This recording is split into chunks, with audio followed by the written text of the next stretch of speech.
I'm not seeing.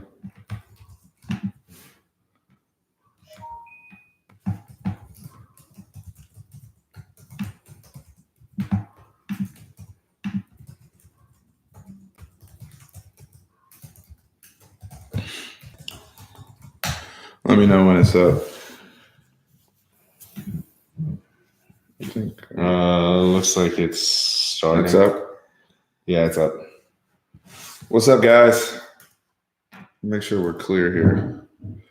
Got our Boss's Ranch. It's 18-18, but OU still sucks. I love the energy already. Loving the energy already. And military time as well. So is it 18-18? Oh, it's 8-19. Yeah. It would be what, 20? Yeah. 20, 48? It's 12 hours up. Does everybody hear us okay? I tried to take some extra time to set this up properly. Hey, you can start asking questions now. My first question, though, is to make sure that I know IG, we should be good. Chucking that ranch or nah? Nah, Matt. Nah. Shout out to Matt Nichols in the comments. Shouldn't you be in Dallas? We're heading up first thing in the morning. 5 o'clock in the morning, we're leaving. Some freaking maniacs.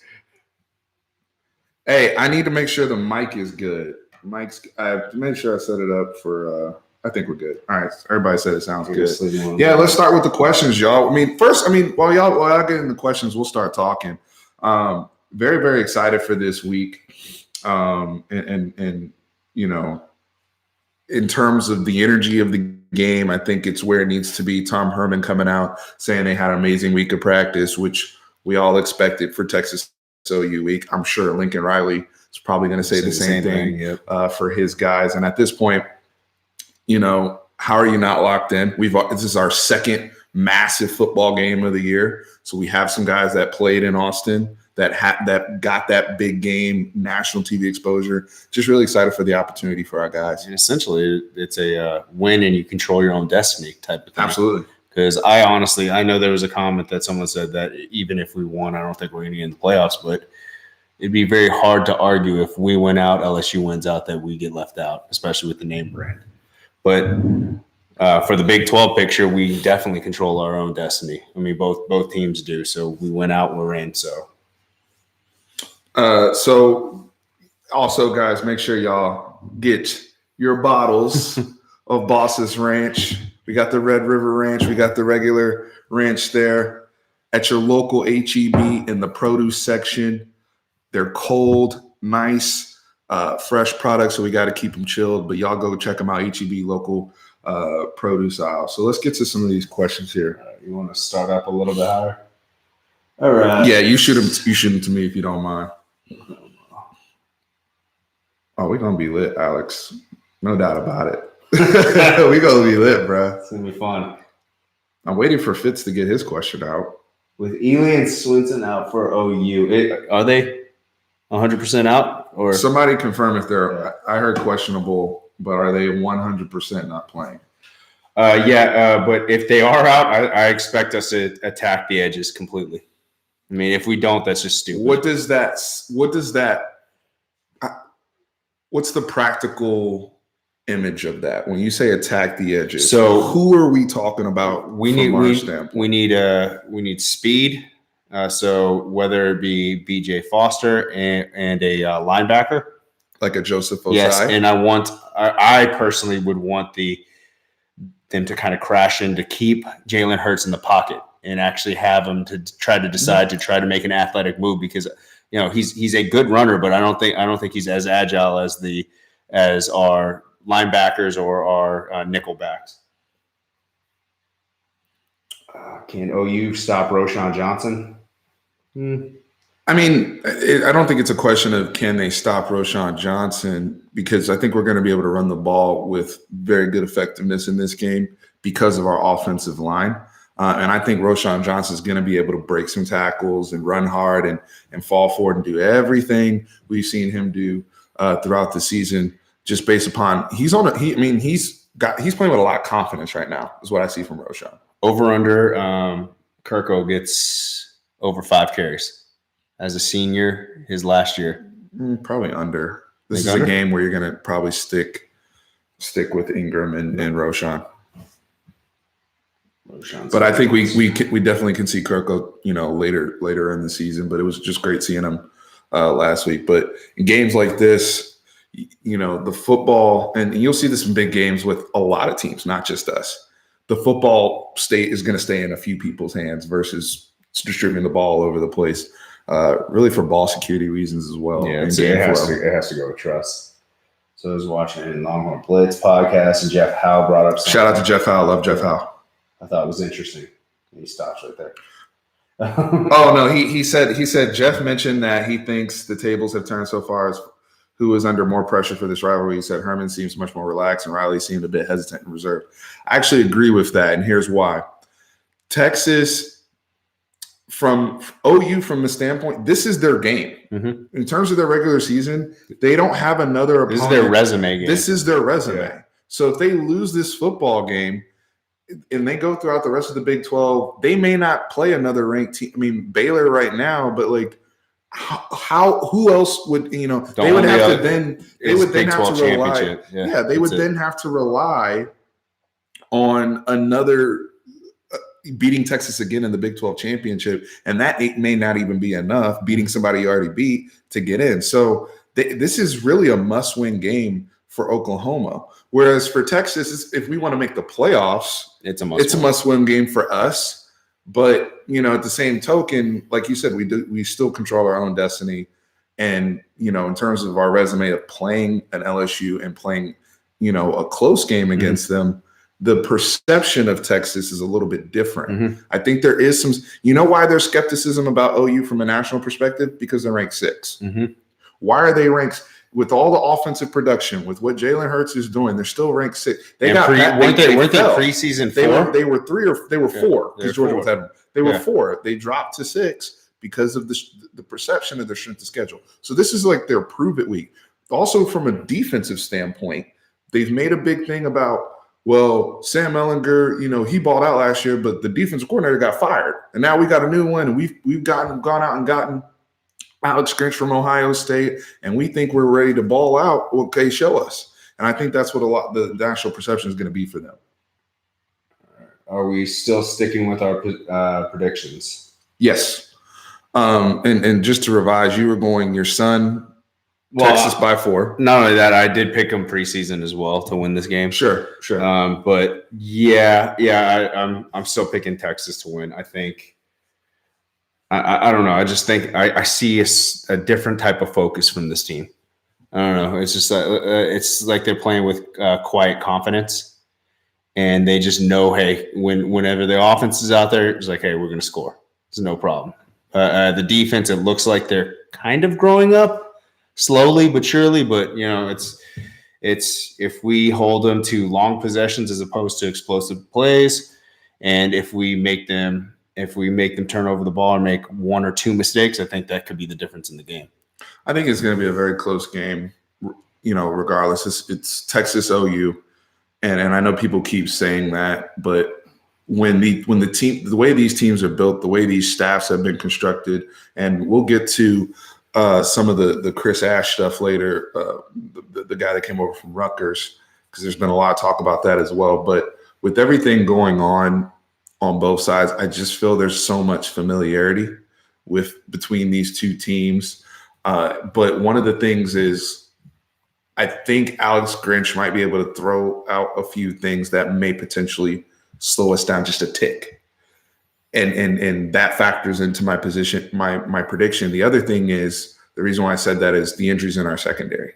I don't have all hands on deck like I want to. Now, on the Oklahoma side, they're saying that same thing with the offensive line. So that's going to be a key thing. What affects the teams more? They played without some guys last week against Kansas. We played without some of our D-backs against West Virginia. So which one of those two things will give? There was something on here that Todd Sump on IG said. He said he's really happy that Sam's healthy this year. That was something I've talked about a lot in relationship, to the Big 12 championship game, where I felt like a big part of that, and I'm not here to make excuses, but Sam Ellinger wasn't 100%. We couldn't run all of our stuff in that Big 12 championship game. I go back to the quarterback power. We ran it 3 times in the first half, and we averaged like 15 plus yards a carry on that, and we didn't run it in the second half at all. So, I mean, that was a huge indication that something happened there. Mm-hmm. And well, he was dealing with that shoulder, man, and they didn't want to – because they went back to it in the Georgia game, and he ran 21 times. So when he had a few weeks off and he was, fresh. Oh, another thing. Tom Herman today saying Colin Johnson is 100%. 100%. He said 100%.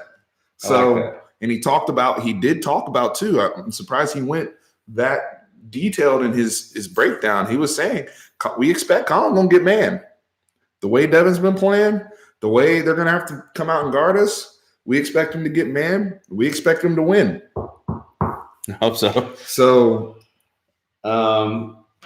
let's see. Do you think Texas defense can slow down Oklahoma's offense? Can we slow them down? Yes. Can we stop them? No.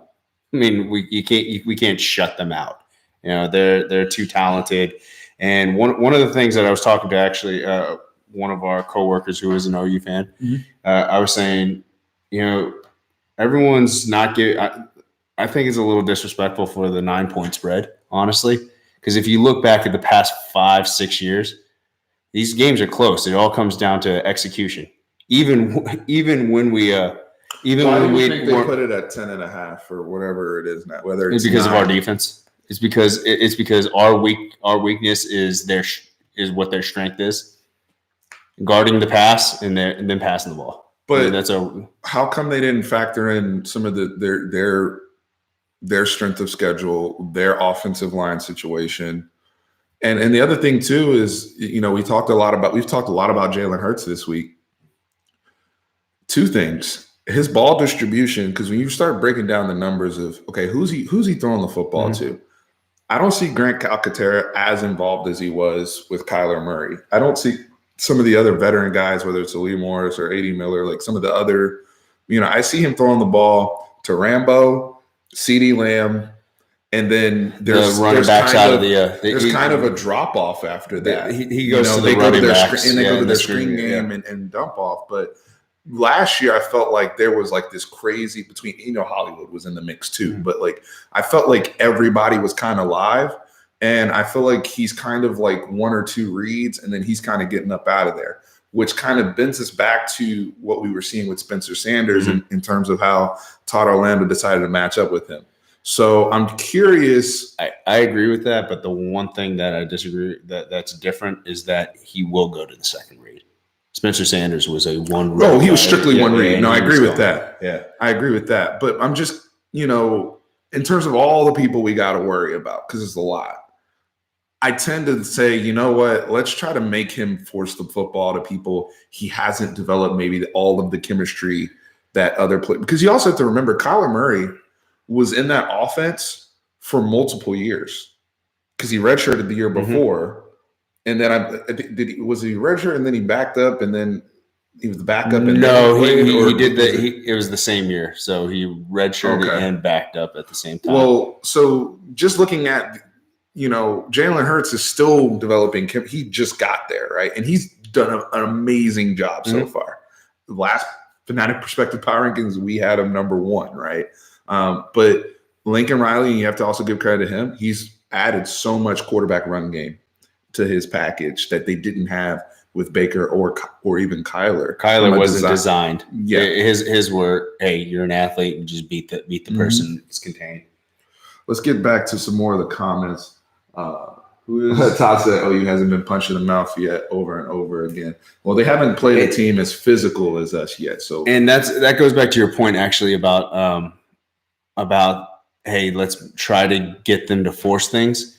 If we're playing the game and we're keeping them off the field and we score right away, but it's a long drive, quarterbacks tend to we got to answer. We got to answer fast. We got to answer. And that's when they start pressing. And I think that's what happened with Kyler Murray on that 1 turnover that he had last year. Yeah, he was standing on the sideline 15 minutes. And he's like, I got to make a play now. Sam drove down the field, and I got to show him who the real quarterback is. That's how you stop those type of teams. Oh, thank you, Johnny Johnson. Kyler was in Norman 3 years. Yeah, he had the redshirt year. Then he was Baker's backup, and then he obviously had the Heisman season.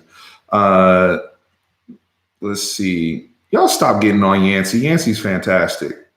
Who has the iconic? There's hardly any soft tissue injuries that we have on this team. Who has the iconic Jordan Shipley moment? I guess for this game. Devin Duvernay. Are we sure it's going to be on offense? Ooh.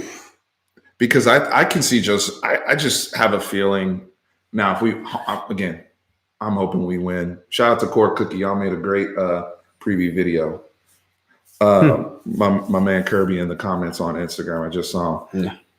But going back to my point that I'm getting ready to make on Joseph Osai, I know that's my guy, and I'm if you want to call me an Osai fanboy, then it's whatever, man. Whatever. But you could choose worse. But I feel like this is one of those games in terms of we're going to see him at the line of scrimmage a lot more in terms of pass rushing, in terms of using athleticism to hold integrity on outside contain. And I think he's going to be able to make some plays. We've seen him get his hands on a lot of footballs this year, whether it's fumbles or interceptions. And I just see him doing something to make a game-changing play because, again, I know I made my prediction, but now in my mind, I'm like, how do we win, right? How do we secure victory? Turnover. Brandon Haresh, great. I was thinking about Brandon Jones at work today too, as another guy. And let me get here. This is the point I wanted to make and share this with you. These type of games, your best players have to play well to win these type of games. I don't think it's as much. Yeah, there's always an unsung hero that nobody talked about that pops up. But your best players have to play, as my man Santana Moss said when he was on Miami back in the day, big players make big-time plays in big-time games. Bottom line, your best players need to be Sam Ehlinger. It needs to be Devin Duvernay. Also, shout out to him for getting his captaincy. Hey, I think, that was. I actually thought he was a captain for some reason. I have no idea why, but when I saw that, I was like, "What?" That's a travesty that he wasn't. But the one person you left out was Colin Johnson. If he's 100%, I was still named. I was still going. I was like, I only got to. I was like, he needs. Colin, he's the person I think who needs to. Brandon Jones needs to step up. Keandre Coburn. All of your, because Keandre Coburn, the national media is starting to wake up about him. They've already been saying he's one of our better players on this whole football team. All the guys like that, the marquee names, they got to come. Our good friend Brandon, who's actually going to the game with us, who's an A&M fan, was even saying, I was watching him, and they were double teaming him, and they weren't pushing him back. Yeah, he's getting stalemates. He's a big boy, and I think he's starting to realize his size. What's next? Got Boss's Ranch for wing night. All right, Ashy. Ashy, thank you, brother. Thank you, brother. Make sure y'all get y'all's bottle of Boss's Ranch. HEB, produce section. Check them out. How do you think the OU defense will perform? Hey, check out Bo's comment. He said Brandon doesn't know anything. Shout out to my man. I want to do a shout out to Bo. I mean, he legitimately hung up a 75-inch TV outside of his house. Word. Yes. Hey, shout out to Bo Hookham, brother. Is it working after raining? Let me as you I want you to talk about the corners, Tran. Okay. What do you expect tomorrow? If you're Todd Orlando, what are you telling them the night before? What do you tell them before the game in terms of, what you need from them, and what's a realistic expectation? We have realistic expectation. Mm-hmm. Keep them in front of you. Don't let them break tackles. That huge play that CeeDee Lamb fumbled, he ended up fumbling. Garrett Johnson in the Big 12. That cannot happen. 70-yard passes can happen. Little dink and dunks, and you tackle in space. They're players too. They're going to be able to. They're going to get theirs. Just let's make them work for it. Think of it like the Chuba. Hey, he's going to get his, but let's make him work for it.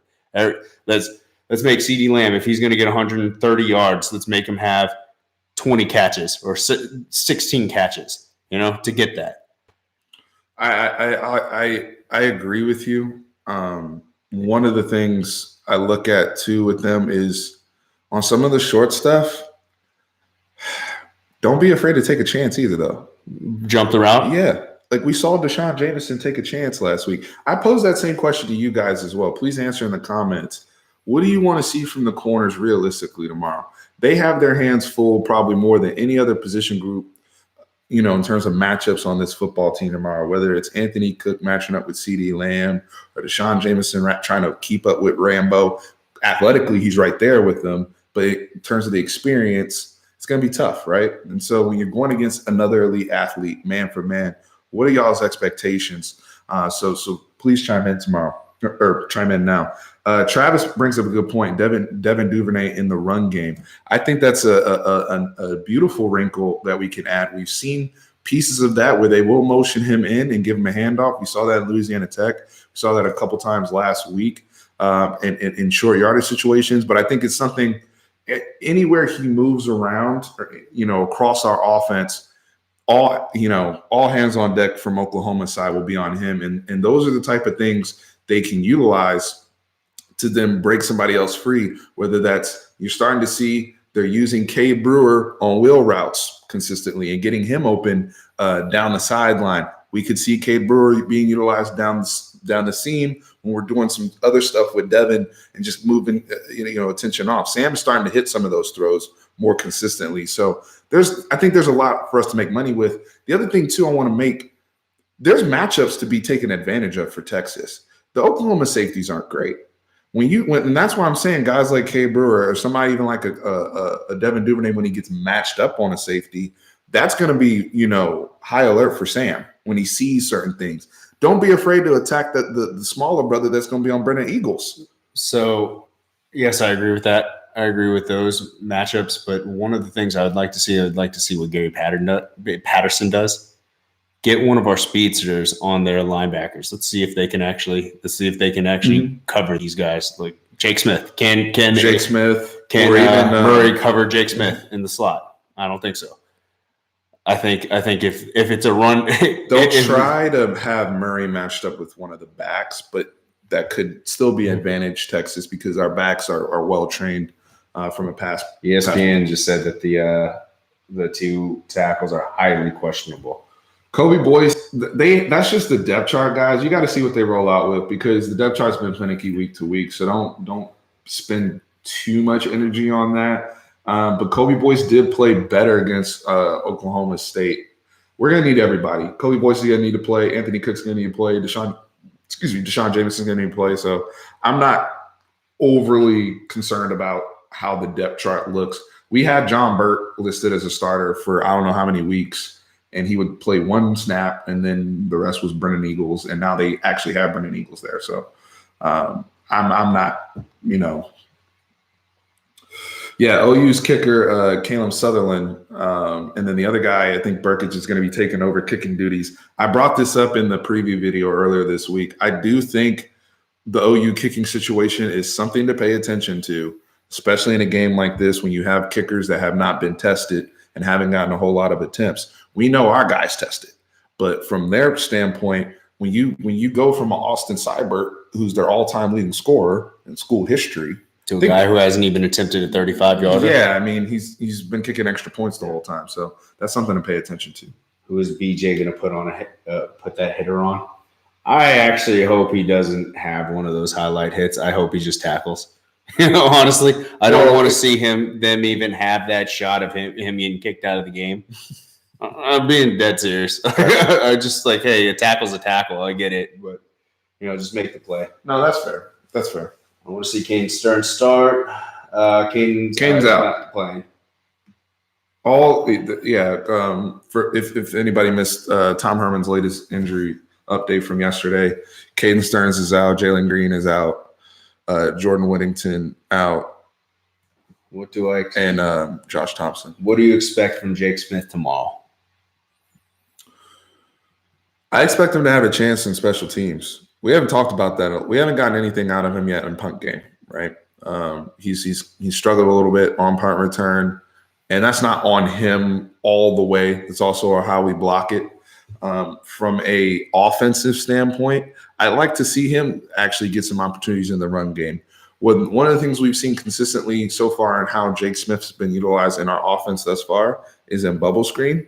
They've been doing a good job with that, and hopefully, to the point you made in the preview video, Colin Johnson out there on the perimeter blocking, we should get a little bit better push out there. And then he's actually been the guy running the deep seam routes. Yeah, he goes over the middle. Yes. He's the one who's been going over the middle. I look at him with his speed. If he's going to make a big play in this game, like he did against LSU, he's the one with the speed to break the people's zones. He's the zone breaker, right? Like even if you're running a shell, he can run through your shell. So, and we saw him utilize that ability in the LSU game. So if he's going to make a play and get some opportunities, but I'd like to see him make a play on special teams, man.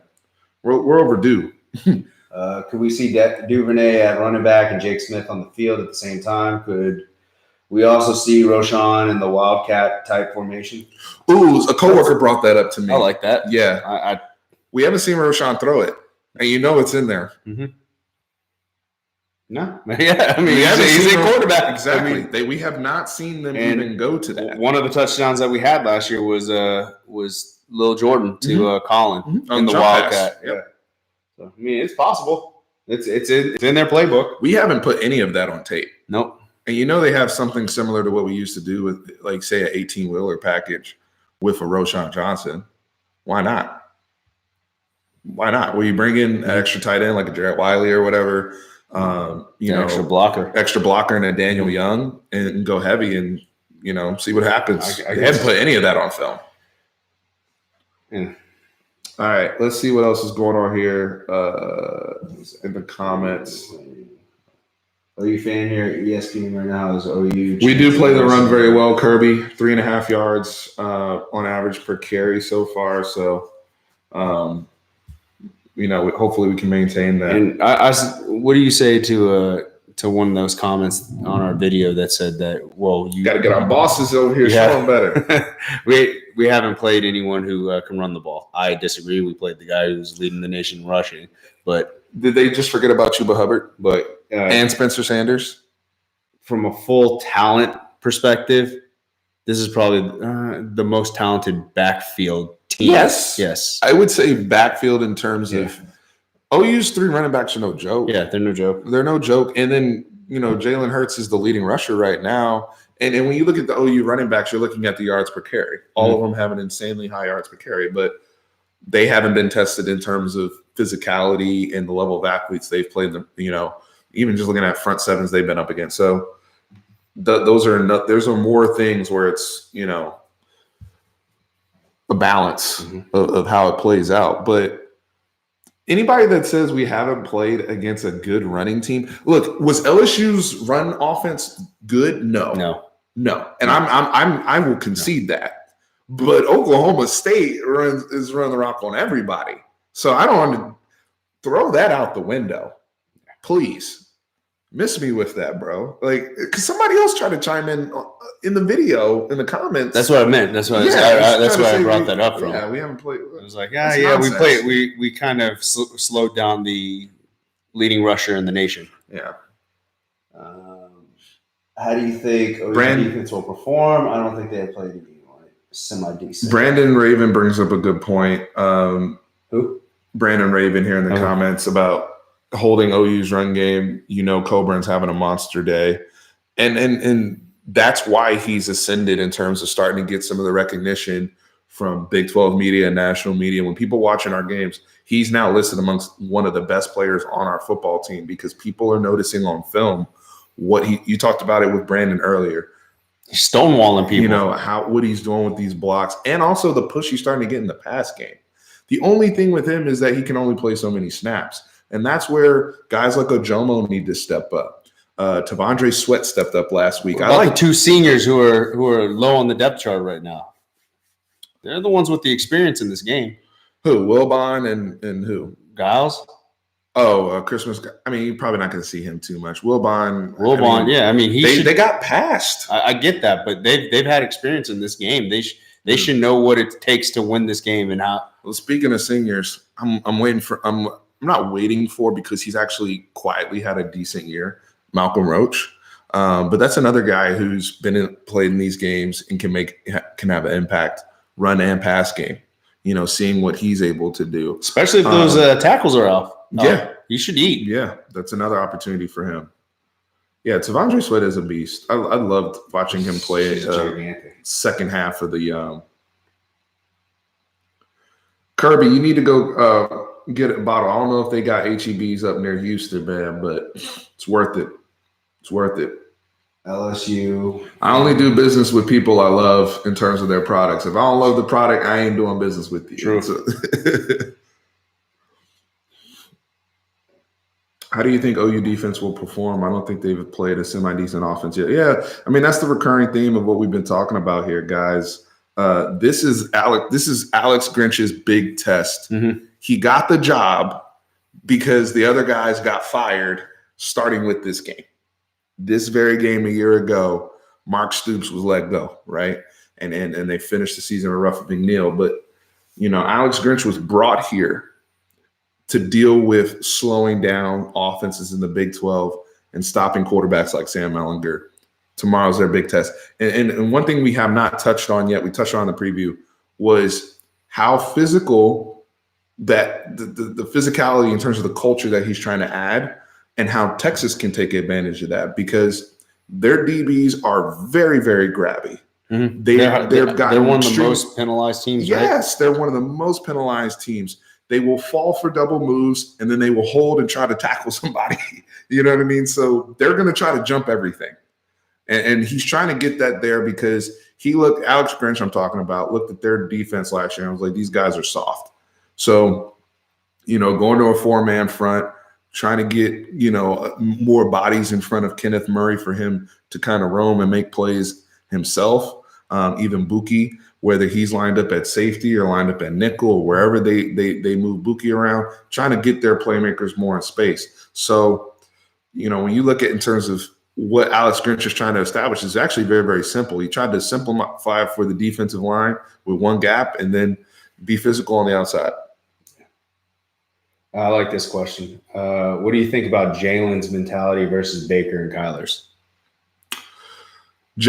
So Baker and Kyler have been in the program a while. So even though he was a transfer quarterback, Kyler was in the program in terms of development before we saw him play, as they brought up earlier, 2 years before he got on the field.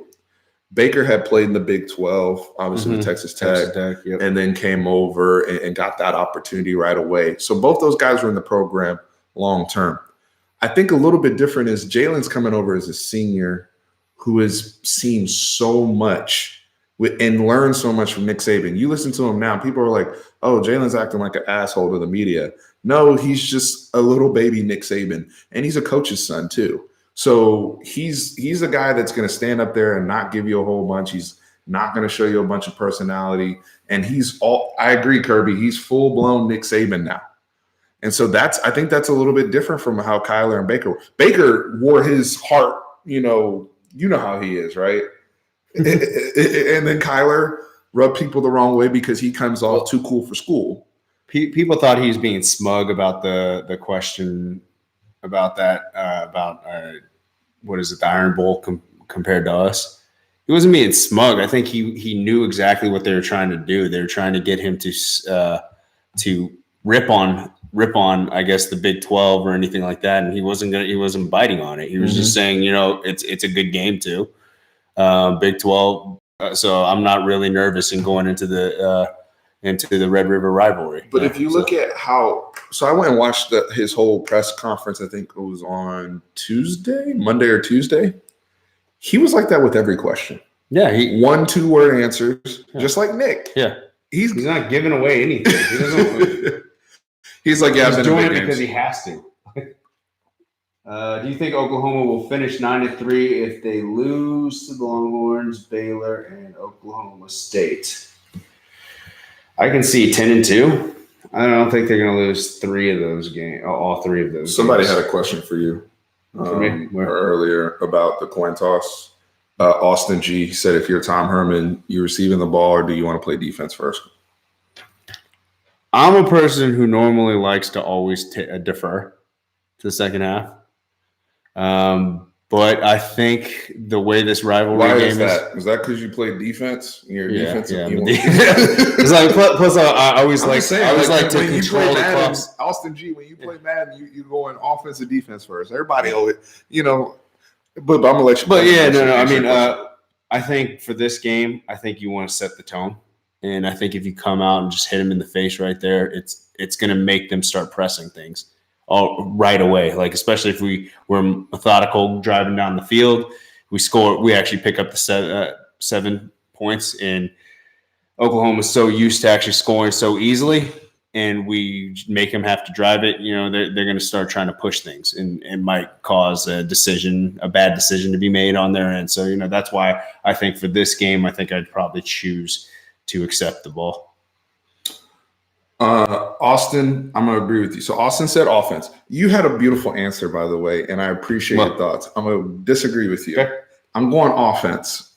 I want to go up. I'm telling Sam Ellinger. No, I said that. I thought you said defense. I said normally I would defer. I said normally I defer. Y'all go ahead and clown me. I said normally I defer, but I said for this instance, I'm saying, hey, let's try to drive down the field and take the first punch right there. Just the first body blow. I got you. No, I agree with Austin. I agree with you as well. I'm sorry, I was all over the place. And the other reason is Todd Orlando. He's freaking. He's the way we just give up stuff. So like I understand, and I say this all the time. He's a counter puncher, and he likes to kind of download and diagnose what's going on first before he makes a move, and he'll just play his base stuff. But again, I want the other team to press. I want to have a lead, and I need Todd to at least come out with some sort of a script. Mm-hmm. Give me something. I'm not saying you got to, come out with the fire blitz first play of the game. I'm not saying that. But give me something other than your base stuff just to open. Get the confidence back up.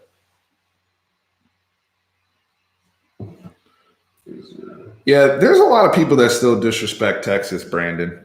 To answer Brandon Raven there. I had a guy come up to me at work and tell me he was shocked at how well we played against LSU. And you guys can go ahead and guess. He was an SEC fan, not an LSU fan, but an SEC fan of another SEC team. But he told me he was absolutely shocked by how competitive we were against LSU. And I simply said to him, I was like, like 2 games ago, we played Georgia. But I know y'all acted like that game didn't count because they didn't want to be there, which is one of the worst excuses you can have in competitive sports. And you're playing Texas. And you're playing Texas, a team that you recruit against year in year out. I mean, for them to not show up and say that. Not only that, we outman them in their in the way that they play. Well, it's also funny. Guys, I was surprised how physical you guys are. You're not paying attention. It's like anyone that's physical outside of the SEC, it throws people off, and it's hilarious. Hey Jeffrey, thanks for getting bosses, man. I told you I only recommend good product on this channel that I believe in personally. So I'm glad y'all like it, and thanks for roll calling. Jimmy, get some sleep. We going up to Dallas tomorrow morning, man. Sepulveda, yeah, first. Nah, you last, brother. You ain't first, you last. You last, brother. Jim, 5 o'clock. Or maybe we should be telling Brandon that. 4:30, Brandon. 4:30. Appreciate it, Longhorn Recruiting. He said keep your eyes open for a 2021 commit soon. Yeah, we'll have to do some recruiting stuff. I'll have to link with y'all on some recruiting stuff after this game. I think, we haven't talked recruiting in a little bit, but, big time opportunity for us to. Kevin Voorhees, I like that. Texas can play keep away better than OU. I think that's definitely the keys to beating them is if we play keep away with them. And Kansas was doing a good job of it the first half of the game. They just don't have the dogs to do it. I feel we have the talent and the depth to actually do that, to do that throughout a 60-minute game. We did it very well last year. For 50 minutes. Right. For 50 No, minutes, you're right. yeah. You're right. But that's how we're built. Why is CBS so against Texas every time I watch them? Oh, yes. Yeah. Dustin Smith answers the question. The SEC channel. SEC, yeah. Don't worry about it. Don't get caught up in that stuff. Just like Fox. But I'll be honest, Fox is more Texas friendly. Which team has the biggest advantage of the receivers versus DBs? So Jimmy Johnson, I'd say Oklahoma. Texas State Power Rankings. Shout out to. Did y'all get a dub on Thursday night? I saw y'all playing on ESPN. Jimmy Cool Boy? Yeah. Chime in, Jimmy, if y'all got the dub on Thursday. I saw the quarterback was about to get tackled, Tyler Vitt in the end zone. He somehow got away. Texas is also the king of 30-second drives late in games. I know what you mean. Is the 3-3-5 sustainable for Texas, Vernon Hickman? That actually takes me into I'm sorry, Jimmy. I just saw that. My bad, bro. I honestly didn't know. I was legitimately asking. Did they lose? Yeah, they lost. Is the 3-3-5 sustainable for Texas? I actually think that flows into the recruiting stuff because we've been killing it like gangbusters recruiting defensive linemen. There could potentially be a philosophical switch. Now they may move somebody to outside linebacker like a Joseph Osai, but with all the defensive linemen we have coming in, I'm very, very excited for that philosophy may potentially change. I mean, look at the defensive line class. Vernon Broughton coming in, Princely. Yeah, Princely. Yeah. Alfred Collins. So has he committed? Not yet, but yeah. I'm speaking. I'm speaking. Even my man, Fillinger is got invite to the All-American game too. Yeah, he's a beast. Yeah, so he's power cleaning like 385 or something like that. Why do you say the AP polls hate Texas? I think we're ranked 11 and we're a one-loss team. I don't think that. I'm not getting that vibe. Yeah. I'm not getting that vibe. I think that's. I actually think they're sometimes a little bit too generous to us. Oh, when they put us at number 10, they put us at number 10 after we beat Notre Dame. After Joe Tessitore, Texas is back. John Tran from SoCal saying, "What's up? What's up, Jay Tran?" Bill Curlin, what's good, man? He said the Boss's Ranch is really good. Bought 2 bottles yesterday, and I have to go back to HEB because my mom took my bottles home with her after dinner. That's what's up. I'm telling y'all, this ranch is the freaking truth. How many times Jay Hurts gets sacked tomorrow? Hopefully a bunch, man. If we can get 4 or 5 of them, you know, especially with their offensive line being compromised, potentially, both guys, you know, questionable for tomorrow. What are the odds that Texas goes to the Big 12 title if they lose? I mean, they own their own destiny. So regardless, win or loss For the Big 12 championship game, they just have to win out. And I think the only really speed bump game would probably be Baylor at this point, pending health. Yeah, Baylor's good. Yeah. Baylor's good. Good football team. I think we're where we should be at this point, Vernon. He said, "Is it true Texas is ahead of schedule, or where we should be?" I think we're where we should be, and I'm very, very pleased with where we are in year 3 in the Tom Herman era. Like, we're all excited. We're all talking here. 139 people here on the chat. We got another 8 people here on Instagram. So we're all excited as fans about where we got going on with our program, our players, our talent. Many of us feel like we're going to have a very good showing tomorrow. So I think we're where we need to be, you know, just being in the mix consistently. That's part of being back, right? Is being in the mix consistently every year to win your conference. And you have the resources here at Texas to have playoff runs and make it. You know, I don't want this thing to turn into we become a very, very good program, but we can't get over the hump. And look, Oklahoma's won the conference 4 years in a row. 4 years straight. We got to end that. Who wins the turnover battle? That's actually a tough one because both teams take care of the ball. Mm-hmm. So I'm just going to go on the off chance that Jalen Hurts does make a mistake. I think he can. And I think the good thing that happened to us last week is Sam had a really bad interception last game.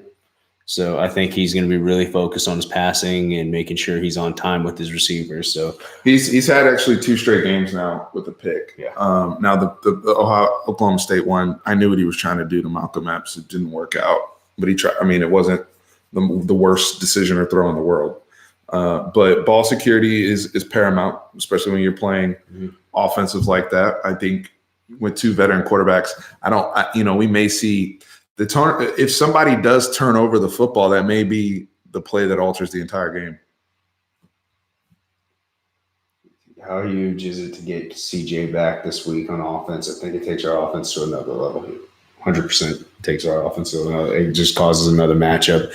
He's definitely an upgrade from Epps at this point. Colin? Yeah.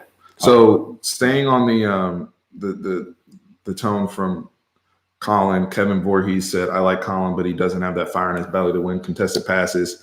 He will not allow an interception, though, so not much risk throwing it to him. Well, one of the things that's not going to go into the stat sheets is you said that they're very handsy. Their cornerbacks are very handsy, and who is better than anyone on our team than getting that flag? And that's Colin. He gets pass interferences a lot. He generated some in the LSU game. I think he generated 45 yards. So I think there's three pass interference calls on him specifically. I think he can win contested passes. My issue with he's averaging the past two games 130 yards a game against them. Well, the other thing, Kevin, and thank you for chiming in, man. I appreciate the comments. The other thing you got to consider is it that he's not the fire isn't there, or is the fire not there every game to game? Mm-hmm. Because we've seen dog version of Colin, and he's a very scary player. Mm-hmm. I wouldn't have considered putting my vote in for him being our number 2 player. My only thing, and we said this going back to the beginning of the year, is the consistency. He can't be. You ever heard of a werewolf in fantasy football? He's the guy like Vincent Jackson. He shows up one week and gives like 45 points, and then you don't see him for a month. 6 points the next 6 weeks. The werewolf. Colin can't be a werewolf anymore. He can't have the 190 against USC and then 30 yards against Tulsa. Right. Like he's got to play to his size. He's playing for a paycheck. The rest of the year he's trying to build tape for hopefully him getting drafted within the first 3 to 4 rounds.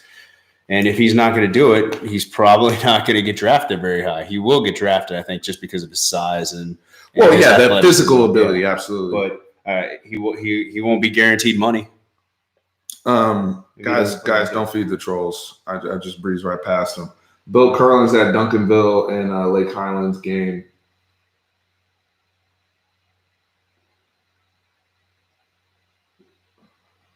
Shout out to y'all that are checking out your local high school football tonight. Why is national media saying OU D-line is going to dominate Texas O-line? I haven't heard that at all. I haven't heard that. Do you think now Gallimore's, I've heard Gallimore talking about, is he better at what he does than like a Keandre Coburn or whatever? I think that's debatable, but I put Gallimore right. I don't know if he's better than yeah, he's a senior, but I don't know if he's better than the Stills brothers. The Stills brothers are really good to me, man. They're fantastic. Even on that play against Cosme, he was the one who the guy almost got there. Well, he did get there, and they like freaking had the big man explosion. Yeah. But, RJ Young. What is RJ Young stuff? I think they just said he was one of the people that said the D-line was going to eat. I mean, it's possible. I mean, they've played better, even Ronnie Perkins. But in terms of, again, name the offensive lines they faced. Proof is, now if you prove me wrong and then go, I haven't seen, even LSU dudes weren't moving our dudes around like that. So, that's just what we've seen. And I was talking to somebody at work today. Parker Braun's going to get a body or two tomorrow. Ooh, I like that one. What's your fondest Red River shootout memory? For me, it was, and y'all chime in if y'all remember this play. It was, I think it was 2005, the Jamal Charles 80-yard run, where he kind of he spun off a tackle. Oh, okay, and broke right up the middle, 80 yards to the house. Because at that point in time, OU was completely dominating the series. If you remember, they had beaten us, I don't know, from 99. I think they beaten us 6 years in a row. And those were the games where we were getting like blown. It was like out. 63 to Some of those really bad games, and that game to me that was one of those plays where it just like blew the whole thing open. So that was a play. How about you? Mine would have to be.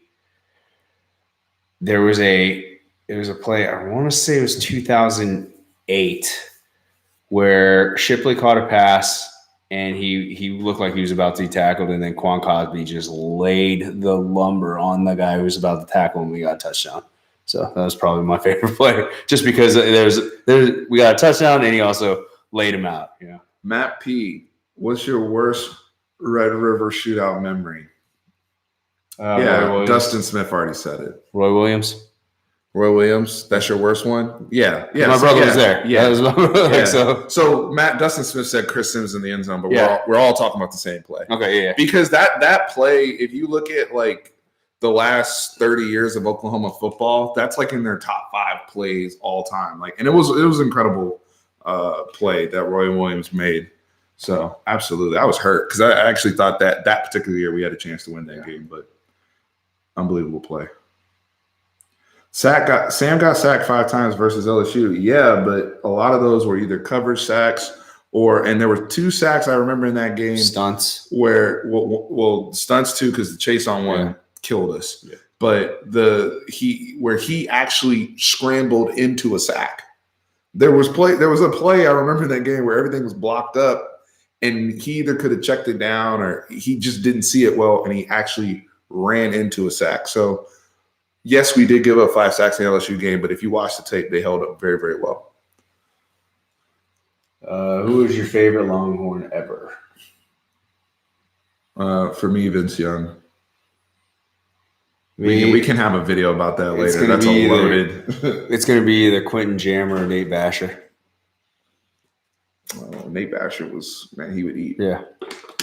Oh, I like finally Roger's prediction. Nate Booty. He came in hot. Said Anthony Cook's getting his first career pick. Woohoo! That's your boy. I like it. I like that. Lamar, baby. DBU of high school. DB Prep U. Great question. Which one? Who do you want to cover CeeDee Lamb tomorrow? I'll let you go first.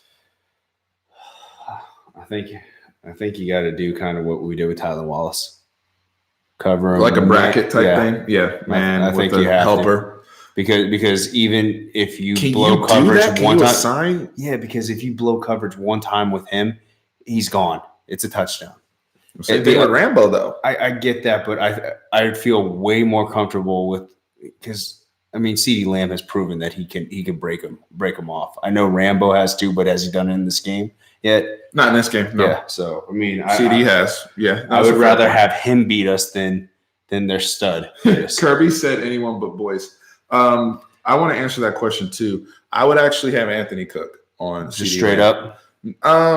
With help early. Similar to what we did against Oklahoma State. The reason being is I want Deshaun Jameson on Rambo because I think he can laterally move with him better, and kind of play off his hip and use his athleticism. So I would have Jameson on Rambo. I would have Anthony Cook on CeeDee Lamb. Are we spying Jalen at all this game?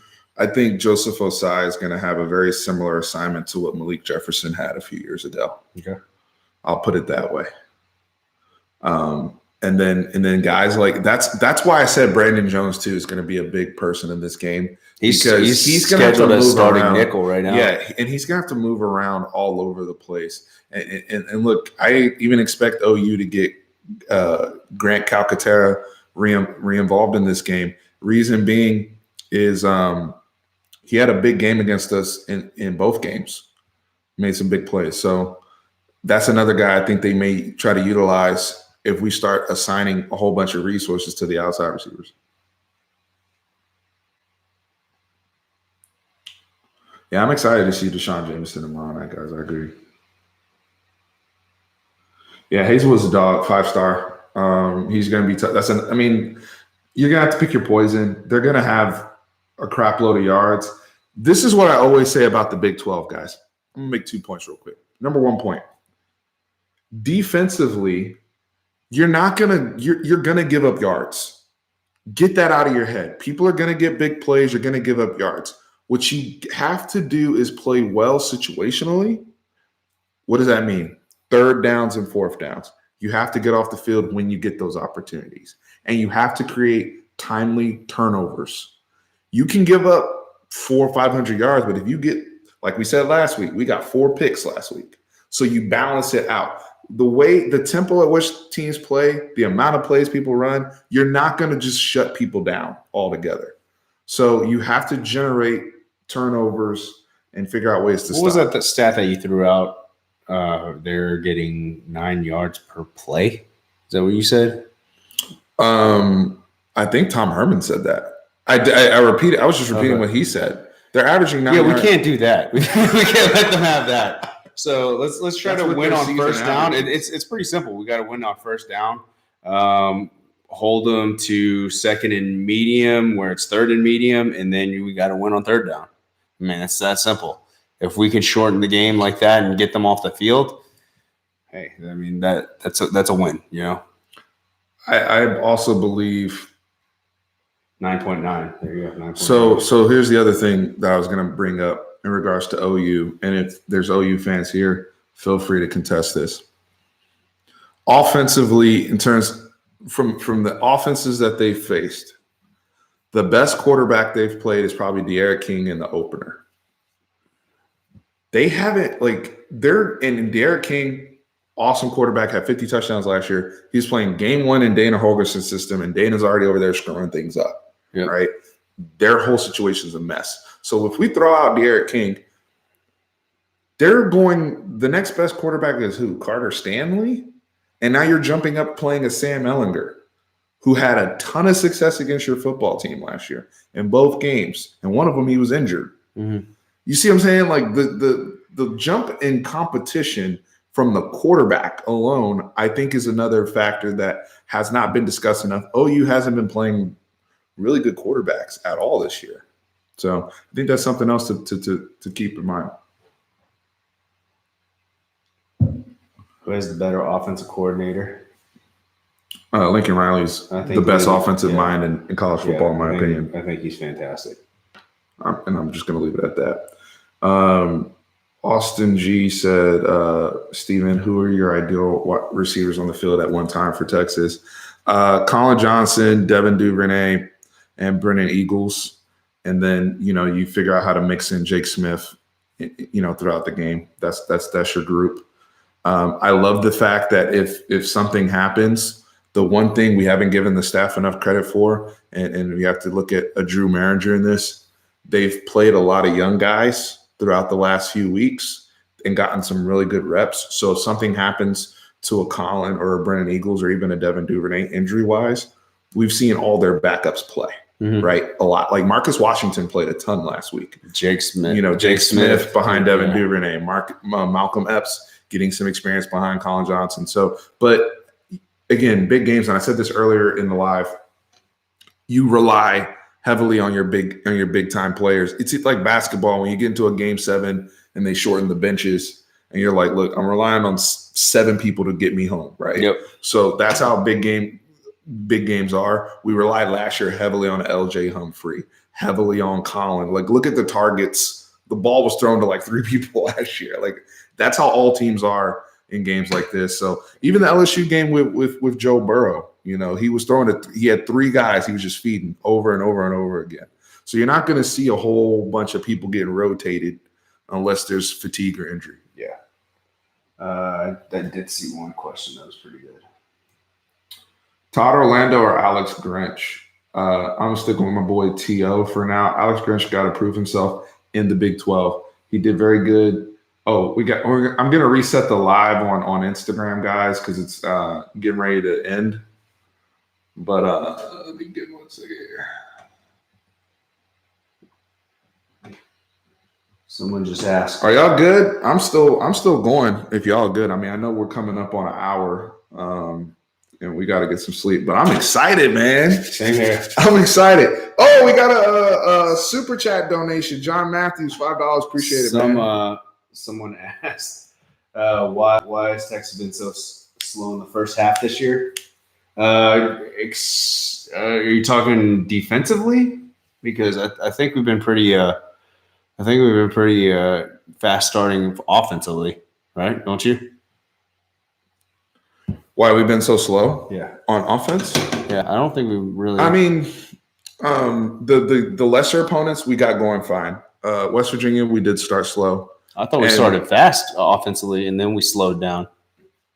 In the West Virginia game? Yeah. No, we started slow. Okay. Until we got the Malcolm Epps touchdown.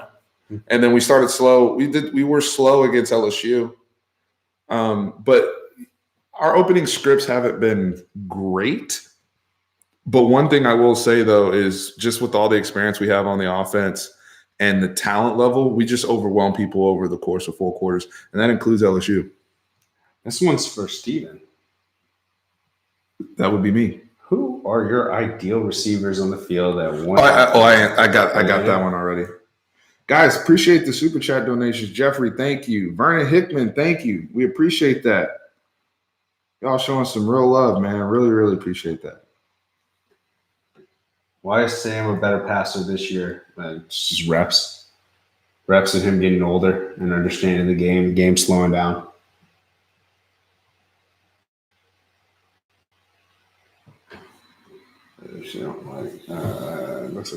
These are some fun questions. Who's a better NFL prospect?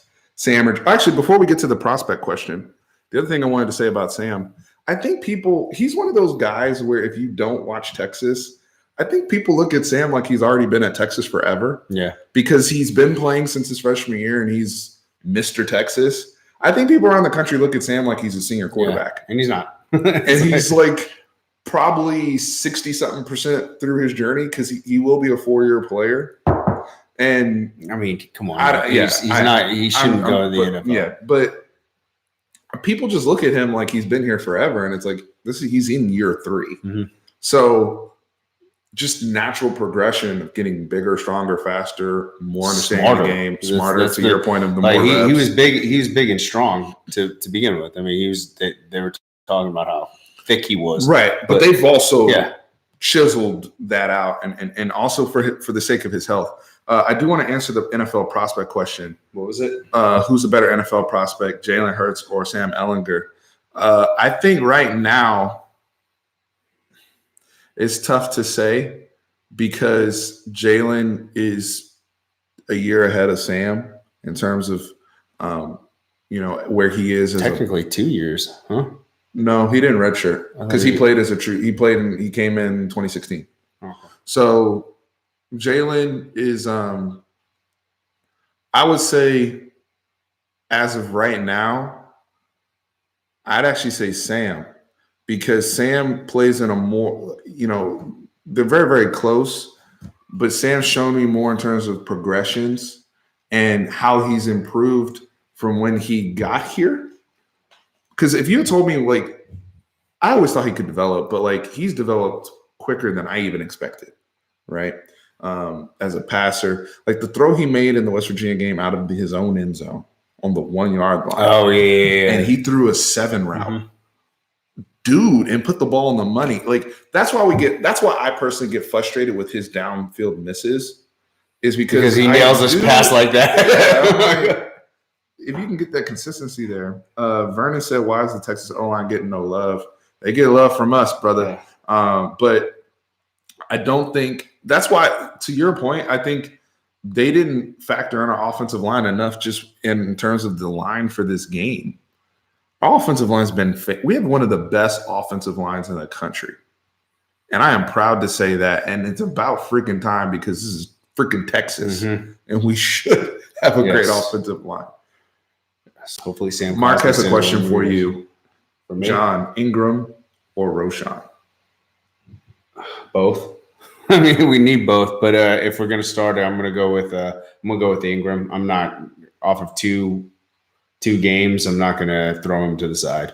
Roschon is just I think he's just a freak of an athlete. And I think if you put him on any position outside of, the lines, he's going to excel at, because I guess he's a heady player and he's also athletic, extremely athletic. I agree. I mean, you need both of them. Fresh Prince 512. Thanks. Shout out from a former Dull head. Todd Orlando. Hey, Jason Washington. Got turn. Hey, Jason Washington, that's a good call out. And thank you for the donation, my friend. Jason Washington has come under fire. It's funny how our position coaches here at Texas, as fans, because we're so knowledgeable, we always go and fire up a position coach. First, it was Oscar Giles a couple years ago. Then he started recruiting and getting guys better, so he got let off the hook. Then it was Stan Drayton. Well, first, Stan Drayton didn't start off with it started with Drew Maringer. No. I'm talking about way in the Mac Brown days. Who was their offensive coordinator? Oh, I was just talking in this. Oh, okay. This group. It's like they flew a plane. Mac Brown days is Greg Davis. Yeah, Greg Davis. They flew a plane over DKR, fired Greg Davis. Yeah, bubble screen king Greg Davis. Now I'm talking about Tom Herman era. We started with Tim. Actually, I keep saying started with Tim Beck. People weren't happy about from Ohio State, including myself. Then Drew Maringer, which I did like, but because he was, he had failed as an OC at Rutgers, and that brings me back to my Chris Ash point, which I want to make after this. Then it was Oscar Giles, who was on the shit list. Then it was Stan Drayton. And Stan Drayton's, with us getting Bajan and the development of Roshan, I think people are okay with Stan again. And now the name I'm hearing a lot is Jason Washington. For defensive back?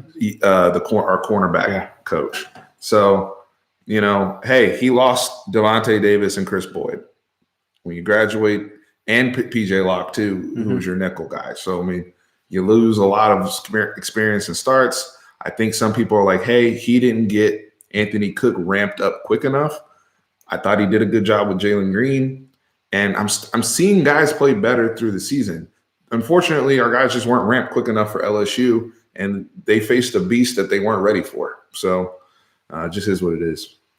Chris Ash, though, the former Rutgers head coach who has been in Austin this week contributing. Anwar Richardson reported that he was acting as an analyst, volunteering in terms of prep, getting us ready. For those who don't know, Chris Ash was a defensive guy that was with Tom Herman, I believe, at Ohio State. And I think he even had previous ties to Paul Rhodes when Tom Herman was there at Iowa State. Yep. So they have a very, very close relationship. I think he brought him in just to say, hey, from a defensive standpoint, I'd like to thought process. Bruce Feldman then comes out and reports that basically didn't say Anwar's name, but basically threw Anwar under the bus and was like, that's not true. He's just in Austin, kind of seeing how Texas does things and thinking about his next moves. Why would they bring him in, to Anwar's point, why would they bring him in to do that during OU week? If you're here during OU week, you're doing work. Yes. You're doing some sort of film study. Especially if you're trying to get something for us, like picking our brains on how we run our organization. Right. It's gonna be a quick kid quote. I can't even say it. It's gonna be a trade-off. Yeah, thank you. Thank you very much. It's just funny. Like they come out and refute that report about Chris Ash. I'm like, what's the issue? I mean, Tom Herman did this last year with David Beatty. Mm-hmm. So I mean, isn't he supposed to be on our staff regardless? So that's where some of the controversy comes in. And if anybody else is more read on the situation, chime in as well. Shout out to Dustin Jones for the donation. Thank you. I like this one, bro. What does Sam struggle with the most? Deep ball accuracy on a consistent basis, in my opinion. Specifically over the middle.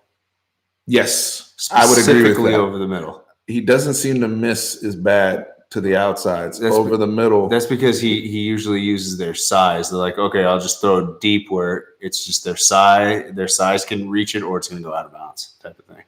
But over the middle, he struggles. That he still continues to struggle with that. Mm-hmm. Our D line is going to win this game. I'm with you, Fresh Prince. Jerry should hire Riley. Let's go. Two birds, one stone. I agree with that. I think I said that in our group chat. I was like, it helps us out in 2 ways. We're going 157 strong in here in the chat. I love you guys. How much will special teams determine this game? I mean, last year kind of determined the game, so it could won us the game. Yeah, it could be. Do we return kicks anymore?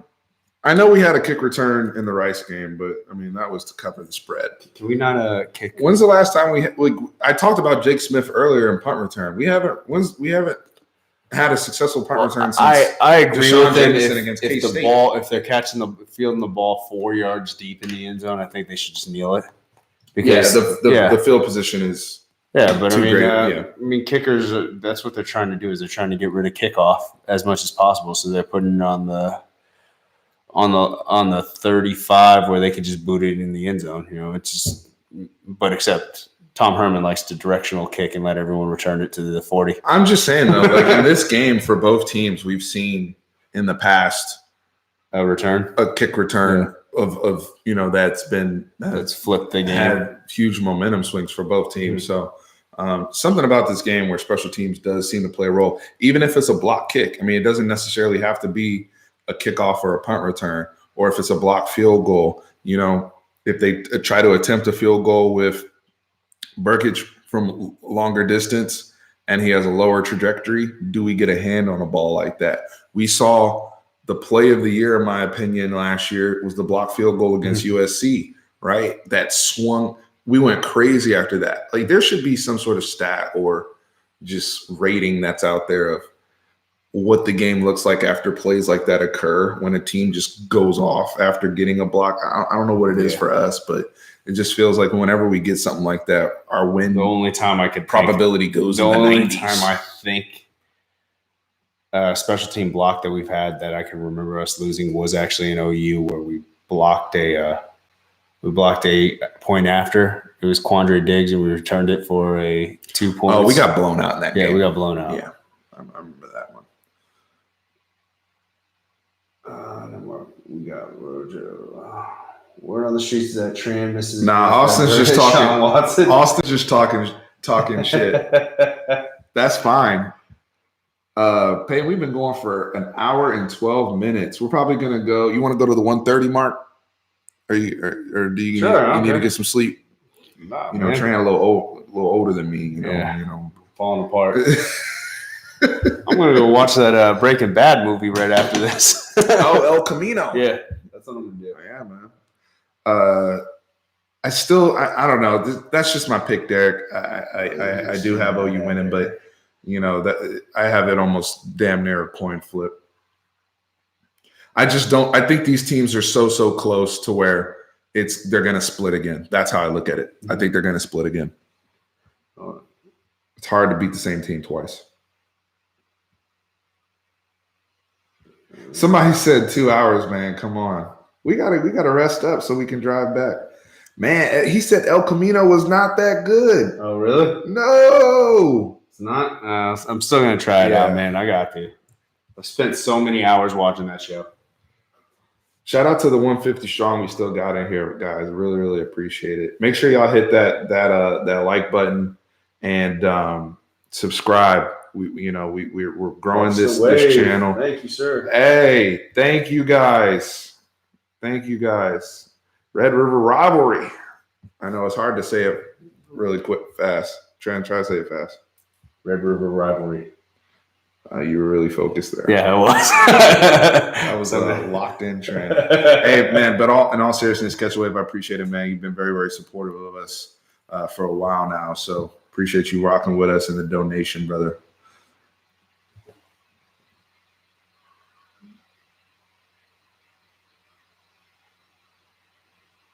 Do you see the gentleman on the right on ESPN? Me? I'm guessing that's me. I mean, if it was the Devin Duvernay touchdown, I haven't been. We both were on it. Yeah. I sent you that picture. I mean, but I don't think so. I remember, man. I do remember you, Mark. After the game, we were on. I think one of us was on our way to the bathroom in AT&T. Probably me. It seems like it happens every single time. Hey, Desert Fox, thank you for the donation. We will definitely try to keep it up, man. Y'all gonna smash some deep fried goodness tomorrow. So I was at the state fair during the bye week. Went up with my wife and her folks, and I think my phone died, Jared. If I can turn it back on if y'all want. Oh yeah, my phone's like on 9%. Probably charge it. I don't know if will they let me do another live? I don't know. Yeah, my phone's. I gotta keep my phone there. Do you guys watch RJ Young? I like RJ. Yeah. From a standpoint of getting another perspective, because he does cover a lot of the Big 12. And I mean, I don't know him at all. I actually didn't even come across RJ until people like you guys started telling me. I think it was our friend Zach. Yeah, our friend Zach. Yeah, like when we had already full blown started going, and yeah, I mean, he's a former journalist and has really. I mean, he's currently got the radio stuff going. He was on CBS, so a brother I follow and keep up with from a YouTube and production standpoint of where we can possibly get to one day. But I mean, he says it himself. I'm here with OU slant, and that's the way I want to go, and that's fine. I just think he makes a lot of Texas content for somebody that's an OU fan. RJ on. I don't think we'd bring any value to RJ. So I mean, there's no reason for maybe if in a couple of years, if y'all keep asking for it, or Big 12 title game or whatever. Yeah, maybe. We'll see. Thank you, Jeremy. Thank you. No, I mean, there's some YouTubers out there that I definitely look up to and try to. I appreciate it. But taking a lot. Well, I think he takes. Kirko's fixing to be the X factor. Hey, I mean, I'm just happy, and that's why I threw that out like plus or minus five. I'm just happy he's back. Again, the trust thing, right? Because the only person that would have gotten carries like that is if Jordan Whittington would have played in this game. So something like that, I believe. But yes, I think if we win out, I think we're going to be in the playoffs.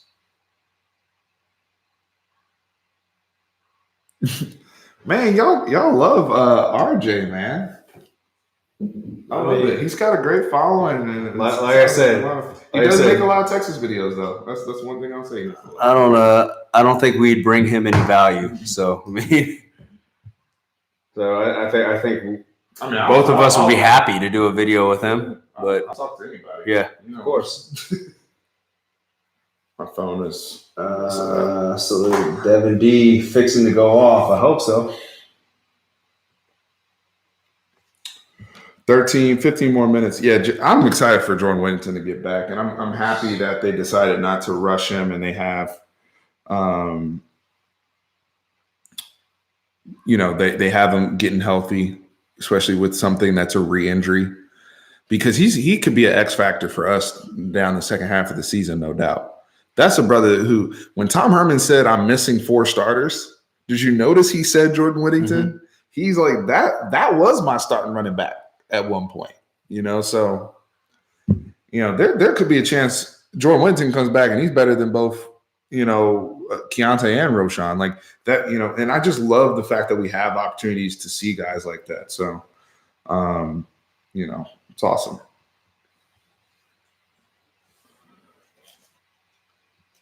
Which celebs? You already know what celeb we'll see on Texas side. McConaughey. Yep. You think Undertaker will be there? I don't think he's traveling to Dallas. I don't know if Undertaker will be there. Maybe Mark Henry. Jason said every single year Oklahoma will have Toby Keith and also the announcer for the WWE. Jim Ross. Jim Ross, yeah. He says every year they're there. Jim Ross, yeah, he's normally on the sidelines. Keshaleva, I was actually talking about that earlier with Cade Brewer. They're starting, guys, pay more attention. They're starting to use him more in the past game, and we were talking about this even during the LSU game, like, where's Cade Brewer? He seems to be just like the random check down guy. Like, now you're starting to see him run down on the sideline, do a whole bunch of stuff. We could see him utilized in the red zone as well. And that's another thing. Our red zone offense has been terrific this year. Mm-hmm. Outstanding job of the red zone. The only thing to me, outside of us stalling a little bit in the West Virginia game, I'm still worried about our 2-minute offense. Yeah, we didn't get to see it. We were hoping to see it in the West Virginia game. We didn't get that stop. Yeah, we didn't get on that the stop. on 35. I was upset about that.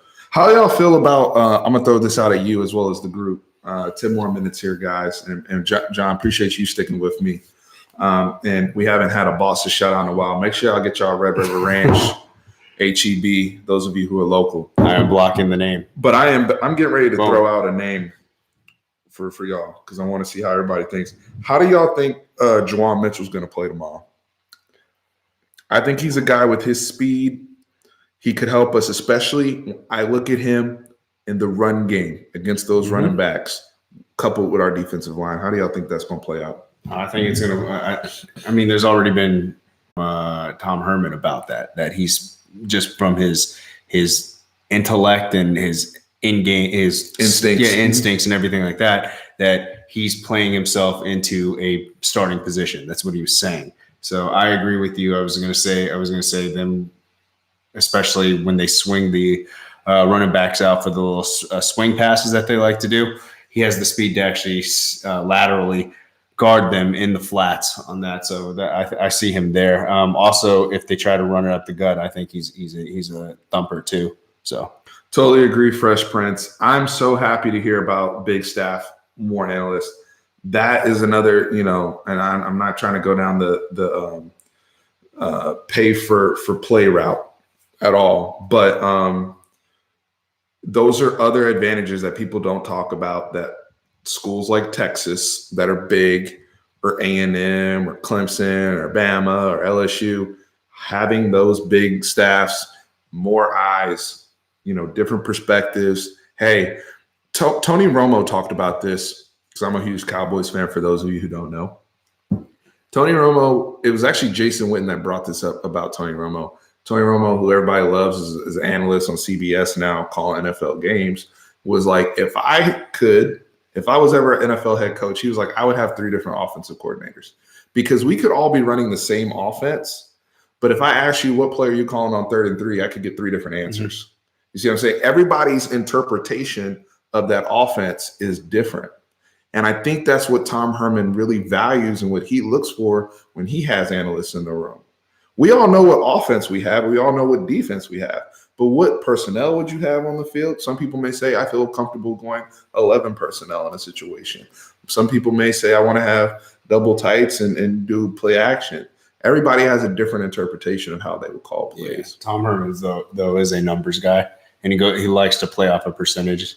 What percentage is the stop rate on this call and things like that? So he may actually just usurp the idea and just say, no, we're going to do it this way anyway. So he does that sometimes, but he's also very analytical, and he's trying to get more towards, like you said, listening to those. I know everybody was like, we should throw the binder out the window sometimes with, the binder jokes we had from year one. Oh, Vernon, thank you for the donation. Another one. Game-winning drive. I really appreciate that. I'm going to say Jalen. Jalen has more game-winning drives. Actually, I haven't seen Sam actually come back from a deficit to win a game, honestly, to tell you the truth. I can't think of one off the top of my head. A comeback victory? Texas Tech. That's the only one I can think of. Yeah, Texas Tech. Jalen was thrown into the SEC championship game and came back and beat Georgia. I mean, that's – yeah. So I think those two, that one outweighs the other one. I want to address something that Omar just brought up that I've noticed for a while. Mark, thank you for saying we should do a video with Joel Klatt. That would be awesome. We'd totally bring value to him and his platform. I want to address Omar because Omar just pissed me off, and it's not Omar's fault. I can't stand Jonathan Vilma. That guy hates Texas. I don't know what it is. And if somebody has some backstory about it, I have never seen him say a positive word nor an object. It seems like every big game, Texas is going to get smashed. Texas is overrated. He acts like we're the Cowboys. And I deal with this a lot as a Cowboys fan because there's certain national perceptions people have said about certain resources, how much the team gets talked about. I get all that. But just be real, let's come out and say that. Because when you're talking about football, you just slant everything as if for the negative. Mm-hmm. No matter how many times, if before the Georgia game, we were going to get smacked. After the Georgia game, they didn't want to be there. LSU game, before the game, we're going to get smacked. After the game is, well, you lost. You know, it's like there's never any objective analysis on our football team that I've ever seen from Jonathan Vilma. Do you think he's just taking the opposition of Acho? You think part of that because they kind of have those brothers against each other, but I don't see Manny Acho. What's he gonna say about the U? Yeah, I mean, what's he gonna say about the U? You don't see Manny talking. Manny, I mean, I don't see that same energy. Maybe because people ain't checking for the U like that, and just keeping it 100. You know, it's late night. We're keeping it a buck right now. I don't see anybody checking for the U right now, and I'm not trying to play right now. I think they're playing for them. So it's like, but you have all this energy, all this negative nonsense towards Texas. I got you. I actually wanted to see what the score is. Oh, of the Miami game? If y'all know, I mean, it's ridiculous, man. And he's the only person I've seen on TV like that. Oh, they're beating Virginia. Oh, okay, cool. 10-6. 10-6. But when I see Paul Feinbaum, because some people will say Paul Feinbaum's a Texas hater. I look at him and I see ignorance when it comes to Texas because I know he doesn't watch us. No, I just see an Alabama homer. He's just going to go what he feels comfortable. Like when he was picking the Texas-Oklahoma game, he provided no analysis or whatever, but he just comes out and says we have no chance against Oklahoma. And that's something I was just like Sam Ellinger says, okay, I'll take a note of that. Cool. Cool. Somebody said his mama's in love with Ricky. I'm assuming you're talking about Vilma. Jesus.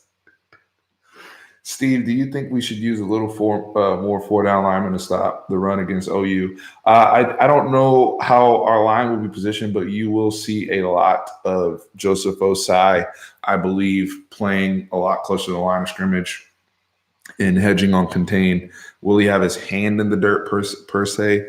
Probably not, but he will be down there. I will give Feinbaum this. Someone was talking about Georgia versus after Texas beat Georgia, and they were saying, "Oh, blah blah blah blah, Georgia, I can't believe they lost to Texas." And he says, "You need to stop right there. You know, Texas has won a national championship way more recently than Georgia has." So he did say that. So I remember that. I don't dislike Paul Feinbaum. I don't have a problem with him. I do. I kind of do. The only thing I'm going to share a quick story, and then I want you to say what your problem is with Paul Feinbaum. The funniest thing I've probably ever seen in college football, though, was when the guy – was it the Alabama guy? And y'all correct me on this because I know somebody else out here watching saw this. Somebody called in and said I think it was an Alabama guy called in and said he cut down some tree at the University of Auburn. No, he poisoned He poisoned. He got arrested. He got arrested for this. Yeah, he incriminated himself. I don't know which school it was. If it was an Auburn fan, he was an Alabama fan who did it to the Auburn tree, the famous Auburn tree. That was one of the funniest things I've ever seen live on TV. But what were you saying about Feinbaum? No, I get that he's covered college football for so long, but and he writes books and all that, blah blah blah. For someone's opinion to matter so much and for him to be so lucrative at that, and him never play the sport or really just throw shit against the wall and hopefully it sticks, you know, it just bothers me, you know. And to be such a homer and not objective at all, at least you and I will try to break down other people's. The teams that we play, even in or conference the teams or we out watch. of conference. Yeah. We'll talk about other teams even out of the conference that we don't play. That's why. I mean, sorry. No, we got to play time possession, righteous redneck. Bottom line, and that goes very, very similar to our game plan from last year. And the thing is, what we did so well last year was we held the football, but we finished all the drives with touchdowns. So it was like this perfect thing where you have Kyler Murray on the sidelines, but it's not just like you're playing keep away. You're scoring. You're just meticulous about it, and that's how our offense is built. So I see us playing. The time possession game is huge. That's why I had that as one of my X factors, because we also saw Oklahoma win time possession in the Big 12 championship game versus us. I can honestly not remember many games that Sam has come back, except for the Texas Tech game.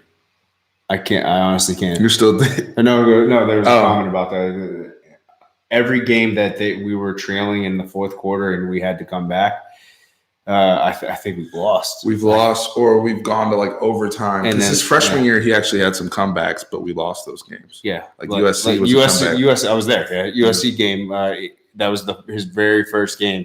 He balled out and he came back and he scored a touchdown. Actually, no. We scored a touchdown. We were leading, and they drove down and they kicked the field goal to tie. Mm-hmm. And then we went into overtime. So we were actually still leading that. We also gave up the freaking Ronald Jones. The halftime. Yeah, but I mean, every game that I can remember us actually driving to win, the only one I can think of is the Texas Tech game that we actually came out on top. Hey, Sooners 91, appreciate you chiming in about, you said your offensive line worries you and our running game. So sounds like you having a, kind of realistic mindset about your team. I always like when opposing fans give their, helps us as we watch the game and see what you guys are seeing. Austin G had a question for you, Tran. What do you think about the fact that Texas has the most injuries, significant player 13 at a time since 2011? I haven't seen that according to ESPN.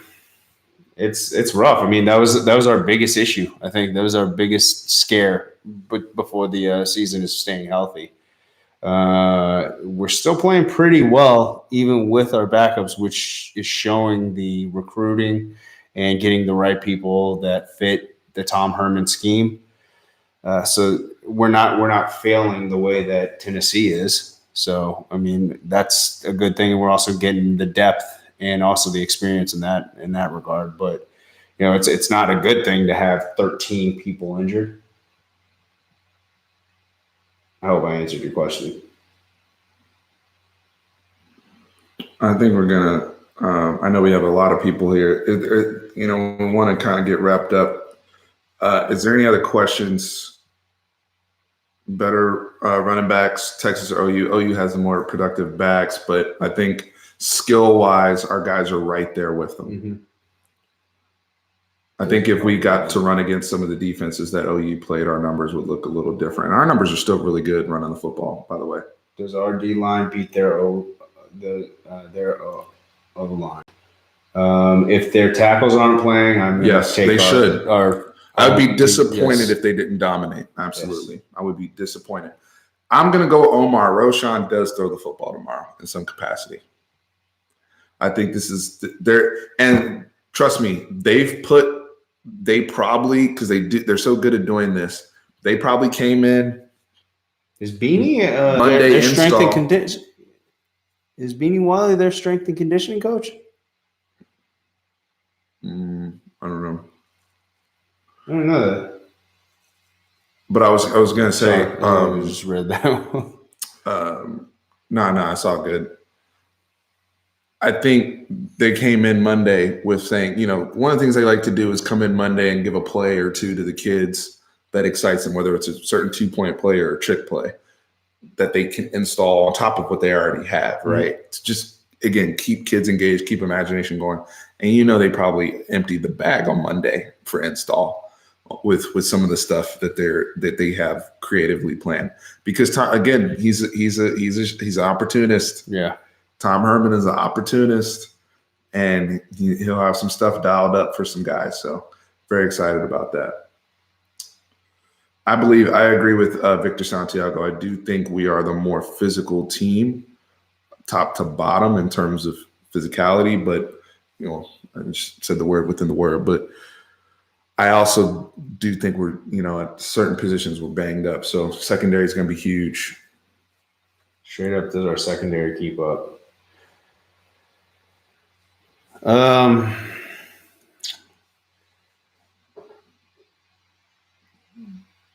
keep up as in hold them to less points than us? I'm going to say yes. But keep up, it's hard to contain this offense. This offense is that good. I mean, you saw them put on 21 points on us in, 4 minutes? Something like that, 4 minutes of gameplay. Thank you, Gerardo. I appreciate the respect, man. Thank you. Well, guys, I think we're going to wrap up here at the 1:35. I appreciate everybody chiming in, and I'm going to try to go live coming out of the game. So that's actually where we want to finish off.